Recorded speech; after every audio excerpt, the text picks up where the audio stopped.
all he did was kill their people, and we got it settled. And we did others, as you know. The Congo, we settled the Congo with Rwanda. That was going on, and that was a machete war. That was a gruesome war. Many people, close to 10 million people killed. We got that settled.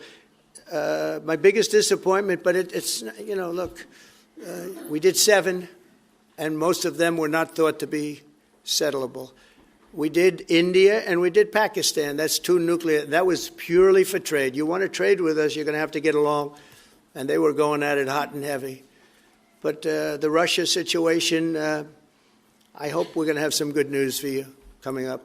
But again, it doesn't affect the United States. And look, it doesn't so much affect you. Of course, you are a lot closer to the scene than we are. We have a whole ocean separating us. But I will say this, it's millions of people have died in that war, millions of souls. And they're not American. They're soldiers, mostly soldiers, as you know. The soldiers are being killed at levels that nobody's seen since the Second World War. But they're being killed, and I feel I have an obligation to get it settled for that reason. Thank you. And just to add on that question, because we have to put extra pressure on Putin. And it's only when the president has put pressure on Putin that he's actually shown any inclination to move. So we have to ramp that pressure up. I think it's important to have this conversation in the context of what's happened in recent weeks.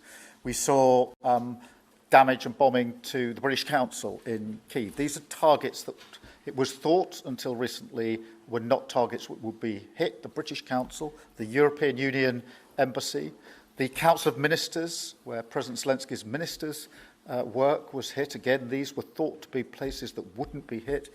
And then the incursion into Poland last week. And if you put that together, what you can see is either an emboldenment or at least an increased recklessness on Putin's part. And that's why I said earlier that they're not the actions of someone who wants peace. So we have to ramp up.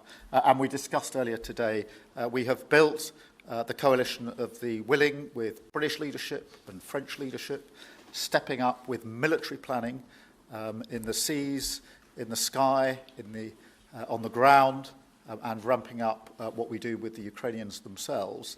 And of course, that taken with an American guarantee is now an example, I think, of the challenge of Europe stepping up to the plate, which it has done in the last few months, to show through what we and the French have done that we're prepared to take the lead in this and take the necessary measures. But that's a war that could have been a Third World War, and I don't think we're going to be there now.